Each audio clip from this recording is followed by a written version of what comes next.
Hi అండి. అందరికీ నమస్కారం. Welcome to my channel. ఈ వీడియోలో ప్రభుత్వ ఉద్యోగులకు మరియు పెన్షనర్లకు న్యూ ఇయర్ గిఫ్ట్‌గా డీఏఐఆర్ పీఆర్సీ దీనికి సంబంధించిన పూర్తి తాజా సమాచారాన్ని వీడియోలో తెలుసుకుందాము. వీడియో అయితే ఎక్కడే గాని స్కిప్ చేయకుండా ఎండ్ వరకు చూసేయండి. అప్పుడే ఇన్ఫర్మేషన్ పూర్తిగా అర్థమవుతుంది. అలాగే వీడియో చూస్తున్న ప్రతి ఒక్కరు వీడియోకి లైక్ చేయండి ఫ్రెండ్స్.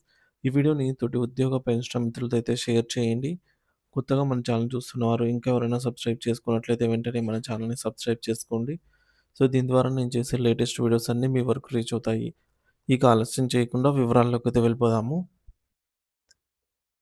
ఫ్రెండ్స్ ఇక విషయానికొచ్చినట్లయితే రాష్ట్రంలోని స్థానిక సంస్థల ఎన్నికలు, సర్పంచ్, ఎన్‌పీటీసీ మరియు జెడ్‌పీటీసీ ఎన్నికల కోలాహలం నెలకొన్న ప్రస్తుత తరుణంలో ఇటీవల జూబ్లీ హిల్స్ వంటి చోట్ల సాధించిన విజయాలతో మంచి జోష్ మీద ఉన్న కాంగ్రెస్ ప్రభుత్వం పైన ఉద్యోగులు కంపెడాసులైతే పెట్టుకున్నారు. గత ఎన్నికల్లో పోస్టల్ బ్యాలెట్ ద్వారా ఏకపక్షంగా మద్దతు తెలిపి గెలిచినటువంటి తమకు ప్రభుత్వం ఖచ్చితంగా న్యాయం చేస్తుందని ప్రతి ఉద్యోగి, ఉపాధ్యాయుడు మరియు పెన్షనర్ వెయ్యి కళ్ళతో ఎదురు చూస్తూ ఉన్నారు. ఇప్పటికే ఉద్యోగులకు సంబంధించి దాదాపు 5 కరువు భత్యాలు, డీఏలు పెండింగ్‌లో అయితే ఉన్నాయి. ఇంకా పీఆర్సీ గడువు ముగిసిన దాదాపు 2 ఏళ్లు కావస్తున్నా ఇప్పటికీ దాని గురించి ఎటువంటి స్పందన లేదు. దీనికి తోడుగా మెడికల్ రియంబర్స్‌మెంట్ బిల్లులు, సరెండర్ లీవ్ బిల్లులు, జీపీఎఫ్ లోన్లు, రిటైర్మెంట్ బెనిఫిట్స్ వంటి అనేక ఆర్థికపరమైన అంశాలు ఎక్కడికక్కడ నిలిచిపోయాయి. ఈ నేపథ్యంలో ఈ నెల జరగబోయే కేబినెట్ సమావేశంలో, రాష్ట్ర మంత్రివర్గ సమావేశంలో అత్యంత ప్రాధాన్యత అయితే సంతరించుకుంది. ఈ సమావేశం అనేది. ఎందుకంటే ఈ సమావేశంలో విద్యుత్ సంస్థల గ్లోబల్ సమ్మిట్ అలాగే యాదగిరిగుట్ట బోర్డు ఆదేశాలతో పాటుగా ఉద్యోగుల సమస్యలపై కూడా కీలక నిర్ణయం అయితే తీసుకుంటారని అందరూ భావిస్తున్నారు.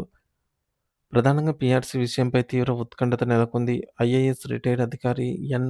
శివశంకర్ నేతృత్వంలోని పీఆర్సీ కమిటీ తన నివేదికను సిద్ధం చేసి నెలలు గడుస్తున్నా ప్రభుత్వం నుంచి పిలుపు రాకపోవడంతో అది ఇంకా బయటకైతే రాలేదు.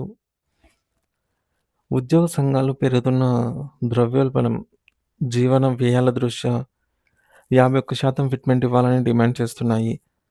అయితే ప్రభుత్వం మాత్రం ఆర్థిక భారం సాకుతో 20-30% లోపు ఫిట్‌మెంట్ ఇచ్చి సరిపెట్టాలి అనే ఆలోచనలో ఉన్నట్టు విశ్వసనీయ సమాచారము. 51% ఫిట్‌మెంట్ ఇస్తే ఖజానాపై దాదాపు 12,750 కోట్ల రూపాయల భారం పడుతుందని, అదే 30% ఇస్తే 7,500 కోట్ల రూపాయలు అవుతుందని అంచనా వేస్తున్నారు.